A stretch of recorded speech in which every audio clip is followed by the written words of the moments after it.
ما ينفعش بقى نكون في موسم المانجا ما نعملش حاجه حلوه بطعم المانجا. يلا يا جماعه بقى نعمل حاجه سهله وحلوه قوي قوي. قبل ما نبدا الفيديو يا ريت تدعموني بلايك وتشتركوا في القناه عشان يوصلكوا كل جديد ان شاء الله.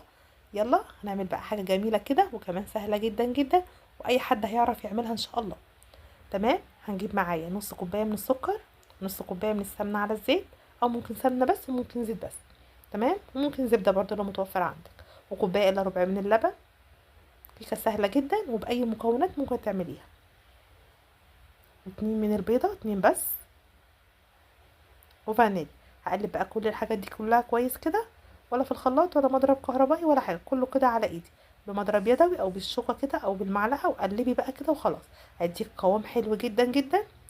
القوام ده بقى كده ايه، هيبقى جميل قوي قوي ومش هياخد معاكي وقت، وكيكه سهله جدا. طبعا احنا هنكون مسخنين معانا الفرن.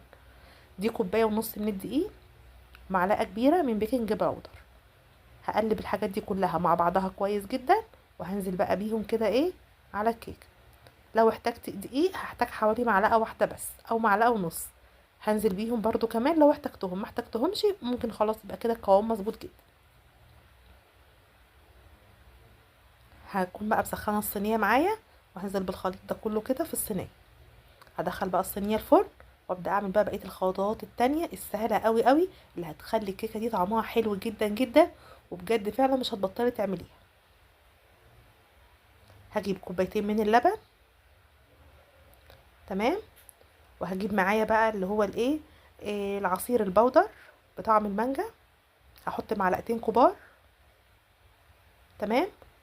وكمان هحط معلقتين نشا كبار برضو. والسكر بقى حسب الرغبه. هقلب كويس جدا جدا. هحط النشا وهقلب الحاجات دي كلها كويس جدا، وهحطها بقى كده على نار هاديه. هتديني قوام حلو قوي قوي. ومش هحط نشا اكتر من معلقتين، كل كوبايه لبن بحط لها معلقه نشا واحده بس. بس انا كنت مستخدمه معلقه صغيره، فعشان كده انا ايه حطيت كذا معلقه.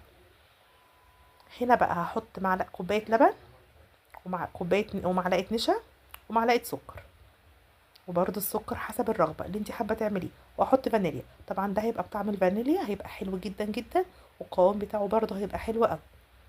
لو حابه تحطي كوبايتين لبن حطي، بس انا صراحه ولادي مش بيحبوا الابيض، فعشان كده بحط الايه اللي بطعم المانجا اكتر. هنا بقى الكيكه طلعت بالشكل القمر ده. هنزل بقى بالابيض الاول.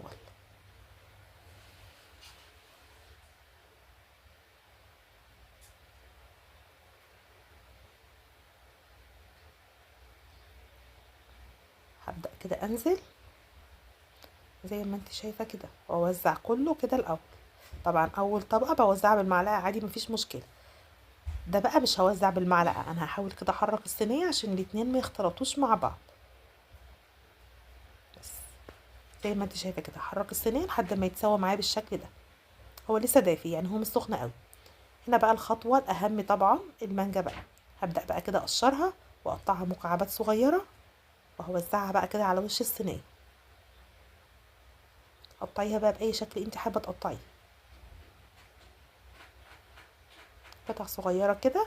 ورصيها بقى كده على وش الصينيه بالشكل ده، ودخليها بقى التلاجة. مش قادره اقولك هتبقى حلوه قوي.